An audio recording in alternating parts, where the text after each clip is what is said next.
오늘 본문은 여러분 잘 아시다시피 광야에서 양떼를 치고 있는 모세를 불러다가 하나님께서 이제 출애굽의 대역사를 시키는 장면입니다. 그래서 모세가 40년 동안 왕궁에서 자라서 여기다가 또 이제 40년 동안 광야에서 뵀잖아요. 그러니까 얼마나 침통한 상태에 있었겠어요. 완전히 기 다 빠지고 있었죠. 그런데 하나님께서 그를 불러서 쓰시겠다는 것입니다. 그러니까 모세가 하는 얘기가 나는 힘도 없습니다. 말도 잘 못합니다. 백성들도 우리 백성도 말 안 듣는데 그 이집트의 왕이 어떻게 내 말 듣겠습니까? 하고 사양하는 장면인데 느닷없이 족보에 대한 얘기를 하고 있는 것입니다. 이스라엘 사람들은 두 가지가 가장 이제 그들이 잘한 거 얘기하는데 한 가지는 하나님께서 택하신 선민이라는 사실이에요. 자기들은 대단한 진짜 우월주의를 가지고 있는 거죠. 하나님의 택한 백성, 그 선민을 가지고 있습니다. 그리고 또 한 가지는 장자의 축복이 대단히 중요해요. 그래서 장자에게는 항상 놀라운 축복을 주고 계시죠. 지금은 우리나라는 유산 받으면 다 이렇게 n분의 1로 나눕니다만 저희 집은 고난매였습니다. 고난매인데 제가 7번째 세 번째 아들인데도 불구하고 유산 한 푼도 못 받았어요. 큰아들한테 주면 그걸 끝이었어요. 어디 감히 그 형님한테 농금이 몇 개 주세요 이거 할 수 없었단 말입니다. 저희 시골에서 꽤 좀 부자로 살았거든요. 시골에서 한 100마리 정도 농사 지으면 꽤 괜찮았습니다. 우리 동네가 한 1,500호 엄청 큰 동네였거든요. 시골에서. 그런데 그게 100마리 정도 농사를 짓는 세 집밖에 없었는데 불구하고 그럼에도 불구하고 유산을 한 푼도 못 받았어요. 왜? 형님이 다 아니까 장자의 권한이 그렇게 컸었습니다. 그래서 이스라엘 사람들도 장자의 특권 그리고 하나님께서 달 선택해 이스라엘 백성을 선택했던 대단한 자부심이 있는데 이 족보를 하나님께서 저 모세에게 얘기하고 있는 것입니다. 얘기하는 것은 무슨 일이냐? 네가 똑똑해서 내가 너를 택한 것이 아니다. 내가 택한 백성이기 때문에 내가 너를 택한 것이 아니다는 것입니다. 그리고 두 번째는 네가 장자이기 때문에 택한 게 아니라 내가 너를 택한 것이지 네가 잘나서 택한 것이 아니고 도덕적으로 유명해서 괜찮아서 내가 너를 택한 것이 아니다라고 하나님께서 말씀하시고 계시는 것입니다. 이 족보를 통해서 우리가 성경 읽을 때 족보만 나오면 정말 읽기가 쉽지 않습니까? 그 이름이고 뭐 이름도 혀도 안 돌아가는데 읽어봐야 읽기는 읽었는데 무슨 뜻인지도 모르는 게 족보인데 하나님께서 왜 이런 족보를 주셨겠어요? 우리에게 필요 없는 것만 절대로 주시지 않습니다. 제가 한번 깜짝 놀라는 세미나를 한번 갔었습니다. 일주일이면 성경을 일독한다고 해서 도대체 어떤 방법으로 일독을 할까 하고 가봤는데 무료라고 똑같지. 그랬더니 가자마자 교재를 팔더라고. 2만원씩 교재를 딱 사고 펴보는 순간에 제가 돌아가 버렸어요. 그 교재가 뭐냐? 성경을 요약해가지고 그 요약본을 한번 읽으면 성경 일독이라는 것입니다. 이게 무슨 장난이에요. 그럼 하나님이 왜 율법요건을 이렇게 두껍게 주셨겠어요? 그 필요가 없죠. 저는 성경 읽을 때 절대로 밑줄을 안 긋습니다. 왜냐하면 밑줄을 그어놓으면 내가 중요하다고 그어놨는데 밑줄을 그어놓지 않는 것도 하나님께서 주신 의도가 있거든요. 그래서 밑줄 그어놓은 것만 보지 아니하고 한자 한자를 꼼꼼히 살피며 하나님의 뜻을 생각하느라 하기 위해서 절대 밑줄을 긋지 않습니다.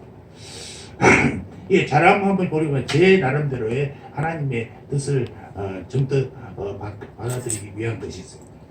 그러니까 하나님께서 이렇게 족보를 얘기하시면서 네가 장자이기 때문에 내가 택한 백성이기 때문에 네가 똑똑해서 그런 게 아니다라는 것을 하나님께서 보여주시는 거죠. 그때서야 어떻게 합니까? 하나님의 그 족보 얘기를 듣고서야 모세와 아론이 순종하고 바로 에게 가게 되는 것이죠. 이게 놀라운 일입니다. 하나님이 내가 너를 택할 것이지 네가 도덕적으로 윤리적으로 괜찮아서 내가 택한 것이 아니다라는 것을 보여주고 있는 거죠. 그가 장자가 아니라는 것도 분명히 보여주겠습니다.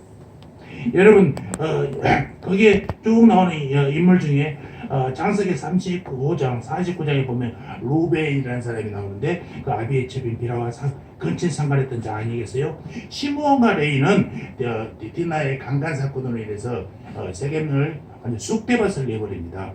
그들이 화친을 맺을 때에 그래 너희들이 우리 의견을 들으면 내가 너희들을 화친을 맺겠다 해서 다 할례를 받게 만듭니다.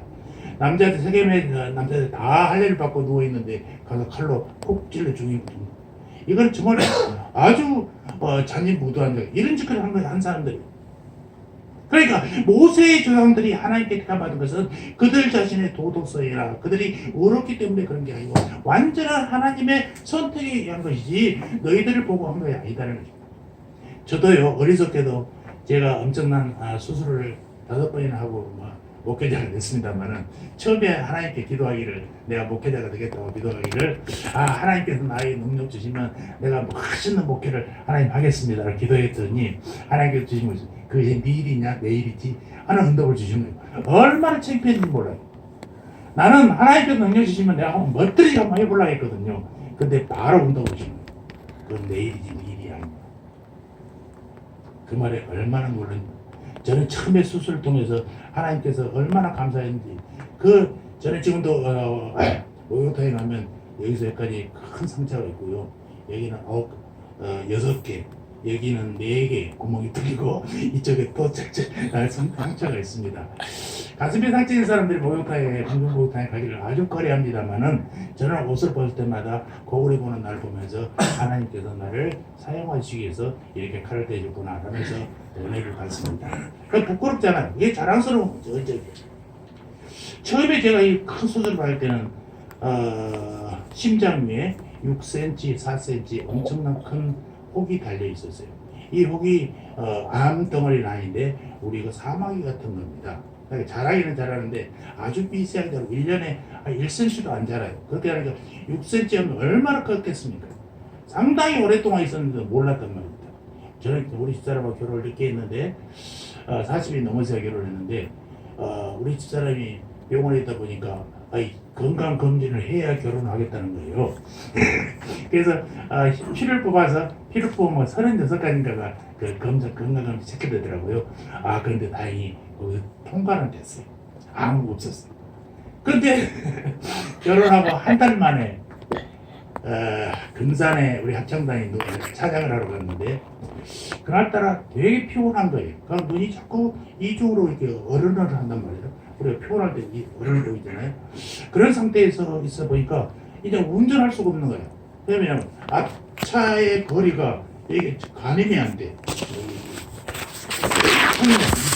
이쪽으로 보이니까. 그래서 병원에 갔더니 시력은 좋다는 거예요. 이상 없다는 거예요. 그래서 안과들을 여러 군데 다녀봤는데 이상이 없다고 그래가지고 세브란스로 갔습니다. 세브란스에는 이발소처럼 6개가 있더라고요. 의사들 6명 있어서 순서대로 들어가는데 그 중에 6명 중에 1명이 여자인데 하필 또 여자한테 다 걸리는 거예요. 나한테 상당히 보수적이어서 아주 그런 거 싫어하거든요. 근데 그 여자가 나를 살렸어요. 이거는 아무래도 눈의 문제가 아닌 것 같습니다. 그럼 시험을 하는데 선생님은 한국 사람들 체험보다 더 크니까 약도 2배로 넣어야 되고 2배로 넣어야 하면 실수할 수도 있습니다.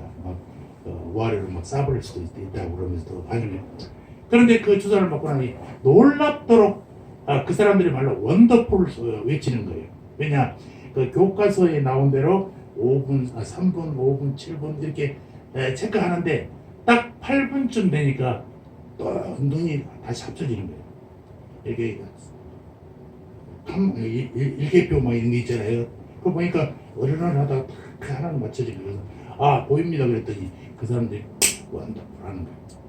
그러면서 원인을 알았다는 거예요. 그래서 바로 신경외과로 트랜스 해가지고 거기서 보니까 아니라다가 심장에 6cm, 4cm 큰 혹이 발견된 거 있어가지고 이걸 수술하게 됐었습니다. 그때만 하더라도 이 병이 이름이 잘 몰랐던 거고 40이 넘은 남자들은 걸리지도 않는 병이었고 40이 넘으면 여성들이 많이 걸리고 남자들은 청소년이 많이 걸린 그런 병이었어요. 이걸 중증 근무력증이라고 그럽니다. 아마 이랜드 회장도 아마 이 중증 근무력증을 걸린 거예요. 아무런 이상이 없어요. 통증이 없어요. 그런데 힘만 쓰면 힘이 쭉 빠져버린 거예요. 그럼 외부에서 볼 때는 전혀 이상이 없어요. 처음으로 눈꺼풀이 내려오기 시작해서 병원에 갔던 건데 그 치료를 받으면서 저는 세브란스에서 그 병명을 받고 수술을 해도 한 30% 정도나 수술이 가능한 것이고 수술에도 회복될 줄은 누구도 장담할 수 없습니다. 라고 얘기했는데 그래도 한 가닥 수술을 하려고 딱 계획하고 들어가서 수술 쳤는데 검사를 해도 수술이 안 된다는 거예요. 청천벽력 같은 소리 들었죠. 왜냐하면 제가 피가 멈추지 않는다는 것입니다. 수술해서 절개해 놓으면 피가 멈추지 않기 때문에 이게 어떻게 할 수가 없다는 거예요. 그래서 수술을 포기하고 일주일마다 계속해서 체크만 합시다 라고 하는데 정말 그때서 내가 아찔했다고요. 저는 초등학교 1학년 때 교회 다녔는데 참 열심히 교회 다니는 아주 착한 어린이였어요. 불행하게도 하나님을 만난 것은 대학교 4학년 때 만났습니다. 서울에 처음 오니까 유명한 목사님도 많고 유명한 목사님들 찾아다니면서 예배드리다가 적도 못 두고 그렇게 살았었어요. 그래서 세례도 군대에서 5월 16일 날 그때 우리는 휴일이었지 않습니까? 휴일에 나가지도 외출하지도 않고 세례를 받고 했던 그런 기억이 너무나도 간절했었습니다. 그때서야 대학 졸업하고서야 하나님을 만나고 하나님에 대해서 그때부터 공부하기 시작, 기도하기 시작했었어요. 그 수술을 마치고 다행히도 성공적으로 끝났는데 그 의사 선생님하고 농담조로 얘기했습니다. 제가 이걸 수술에 나온 목사가 될 것입니다. 그러니까 수술 잘 부탁합니다 하고 했는데 그 목사가 되기 시작한 것은 수술이 안 된다고 해서 기도원의 집사람이 강제로 집사람한테 끌려가다시피 갔는데 정말로 그때는 힘들었어요. 찬송가 1절만 불러도 목소리가 쉰 목소리가 나와버려요. 나는 그 감기 때문에 그런 줄 알았어요. 힘이 조금만 써도 힘이 빠져버려요. 밥을 먹어도 턱에 근육이 힘이 없어서 흘리니까 이렇게 받치고 씹었어야 됐어요. 목사님이 안수한다고 손을 얹으면 이 손 무게를 견디지 못하고 고개가 숙여지는 것입니다. 그 정도의 심각한 문제였는데 그래도 그것이 혹여 내가 25년, 34년 동안 교회 선교대로 봉사하고 열심히 했는데 하나님이 설마 이런 얘기 했거든요. 그런데 수술이 안 된다는 소리 듣고 기도하다가 그때서야 하나님께서 저를 부르시는 소명의 소리를 듣게 되고 모든 걸 포기하고 이제 목회 길로 가겠다라고 결정하고 나오는데 우리 집사람은 뭐 금식 기도하는 거 일도 아니었거든요. 그런데도 싫다는 거예요. 그래서 금식할 필요 없어. 내가 결정했다. 그리고 기도원에서 결정하고 내려오게 된 겁니다. 내려오고 나서 일주일 만에 다시 그 병원에 가서 체크하는데 수술이 된다는 거예요. 똑같은 의사가 똑같은 검사를 했는데 괜찮은데요? 수술하는 거예요. 얼마나 놀라운 일이에요. 하나님이 하지 않으면 이 수술이 안 될 뻔하는데 되게 됐단 말입니다.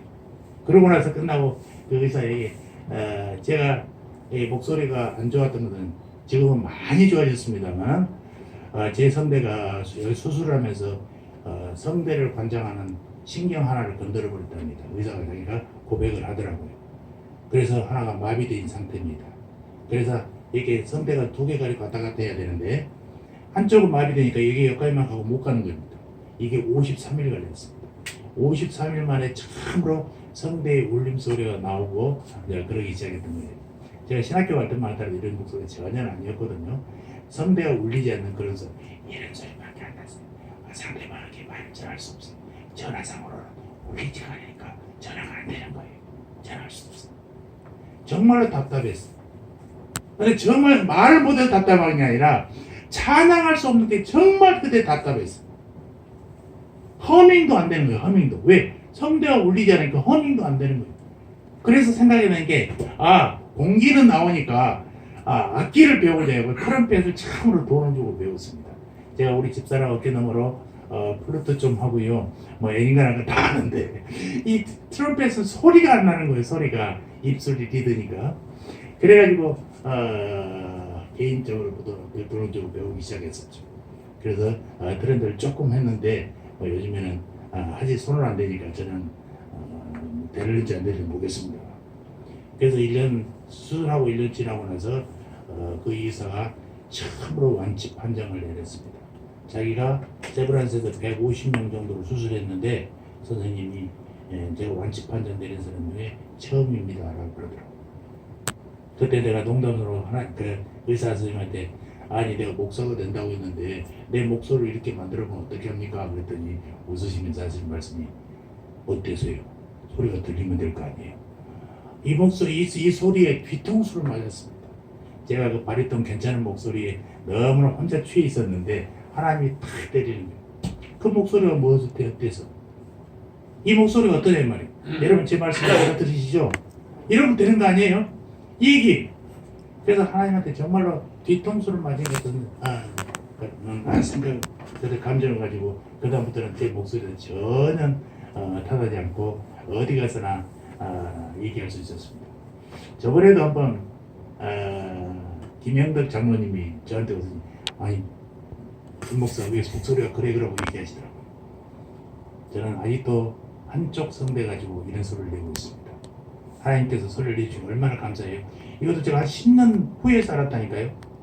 수술하고 퇴원하고는 전혀 모르다가 저번에 내가 삼성병원에 입원했을 때 그 병을 발견하기 전에 그것도 여자 의사가 나를 구해서 나는 여자덕을 많이 본 사람. 여자덕이 아니었으면 살아갈 수 없어. 우리 집사람하고 결혼하자마자 신학을 하게 됐고 그 여자가 내 혹도 띄워주고 이쪽 여자는 또 나를 살려주고 이런 여자한테 도움을 많이 받고 삽니다. 한 해를 보내면서 처음으로 하나님께 감사한 것은 오늘 이 본문을 보면서 감사했던 것은 바로 그렇습니다. 우리가 항상 착각하는 것이 내가 이만큼 해서 내가 이렇게 하니까 하나님이 나를 들어주시지 하는 얘기를 많이 하거든요. 그러나 이건 정말로 우리가 잘못 알고 있는 생각들입니다. 우리 교회 성도님들에게 항상 내가 얘기합니다만 내가 기도했더니 하나님이 들어주시더라 라는 표현을 쓰지 말라고 그럽니다. 정보원 목사처럼 하나님을 갖고 놀고 제가 좌지우지한다고 이런 생각을 가지면 안 돼요. 내가 기도하니까 하나님 들어줘요? 아니요. 내가 뭔데? 나 같은 사람의 기도도 하나님이 받아주신 거지 내가 하나님을 무엇으로 내가 하나님 감동할 수 있어요? 우리의 삶이 아무리 하나님께 거룩하게 산다 할지라도 내 삶으로 하나님께 영광 돌릴 수 있는 무엇이 우리에게 있어요? 없단 말이에요. 너무나 우리가 착각하고 살 때가 많아요. 내가 기도해서 지은 것도 나의 능력이라고 생각합니다. 내가 안수집사의 교회 장로의 교회학교 부장의 전도 회장이 임명되어도 다 나의 잘남으로 착각하고 있단 말이에요. 아니에요. 나의 부족함에도 나의 어리석음에도 불구하고 하나님께서 하나님께 나를 내어놓고 순종하면 하나님이 우리를 하나님 나라 확장에 들어 사용하신다는 얘기입니다. 우리는 가끔 내 인생에 하나님이 개입하셔서 내 인생을 잘 살기를 원하십니다. 천만의 말씀. 역사는 하나님의 흐름이 도도한 하나님의 역사의 흐름 속에 있는 것이고 거기에 우리가 끼어 있는 거예요. 하나님의 의도대로 역사가 흘러가지 내 의도대로 흘러가지 않는다는 것입니다. 하나님께 사용받는 것이 감사하는 것이죠. 이게 얼마나 감사한지 몰라요. 내가 아까도 길게 얘기했지만 내 상처를 얘기하고 내 간증을 참으로 아마 길게 얘기한 것 같습니다만은 하나님의 도움이 아니고 하나님 은혜가 아니었더라면 저는 이미 이 세상의 사람이 아닐 수도 있어요. 수술을 5번이나 했는데도 하나님께서 휴유증 한 번도 없이 살려주시고 이렇게 목회를 할 수 있다는 것이 너무너무 감사합니다. 하나님의 은혜를 맛보아 가는 사람은요 우리가 다른 거 할 거 없어요. 감사밖에 나올 수 없는 것입니다. 감사밖에 나올 수 없어요. 제가 수술하고 나서 합창단에 우리 순회 공연 가면요 빠지지 않고 다 했습니다. 목소리는 나오지 않지만 합창단의 가장 좋은 점은 소리 안 내도 같이 동참할 수 있다는 거 아니에요? 우리 합창단이 처음에 노래 찬양하면은 뭘 하냐면은 80가장 우주를 생각만 해도 그 찬양을 합니다. 시작합니다. 근데 그 찬양을 보면 얼마나 감사한지 몰라요. 주님을 생각만 해도 고마운데 그 얼굴을 배울 수 있다면 얼마나 감사한 일이에요. 이 가사에 너무 빠져있는 거예요. 노래할 때 입을 크게 벌리니까 청중들은 다 저도 크게 노래한지 알잖아요. 내려가면 아이고 은혜 받았습니다 막 악수를 청한다고요.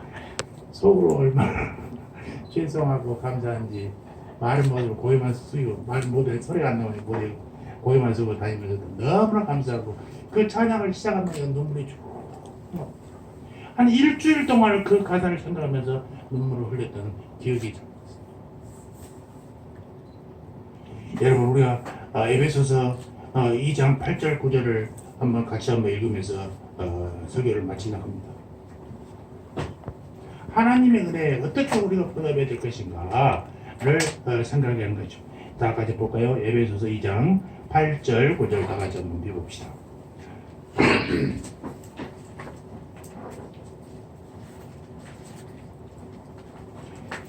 자, 펴신 분들만 같이 읽읍시다. 시작. 너희가 그 은혜를 인하여 믿음으로 말미암아 구원을 얻으니 이것이 너희에게서 난 것이 아니요 하나님의 선물이라. 행위에서 난 것이 아니 이는 누구든지 사랑하지 못하게 함이라. 아멘. 하나님의 은혜가 아니면 우리는 이미 정말 버림받는 자일 수도 있습니다. 하나님의 은혜가 아니면 우리는 정말로 쓸데없는 존재일 수밖에 없어요. 우리 다 같이 410장 하나님의 은혜로 이 쓸데없는 자 1절만 찬양하고 마치겠습니다. 가사를 생각하면서 하나님의 은혜를 한번 다시 한번 남띄가시기 바랍니다.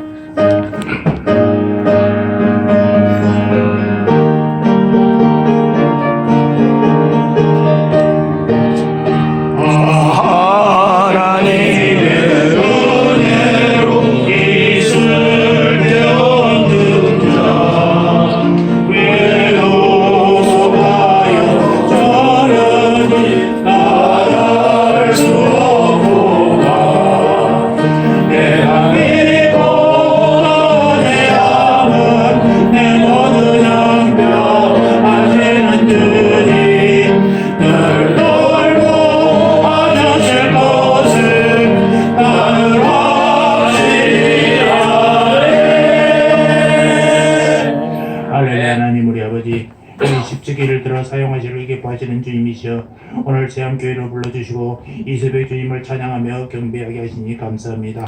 우리의 우리됨을 보면서 하나님의 은혜가 아니고서는 도대체 여기까지 올 수 없었던 저희들이었습니다. 주님의 은혜를 맛보아 한 자들로서 이 목숨 다할 때까지 하나님 나라 확장에 사용되어지고 쓰임받게 되기를 원합니다. 우리를 사용하시어 하나님 나라 이루어 가시옵소서.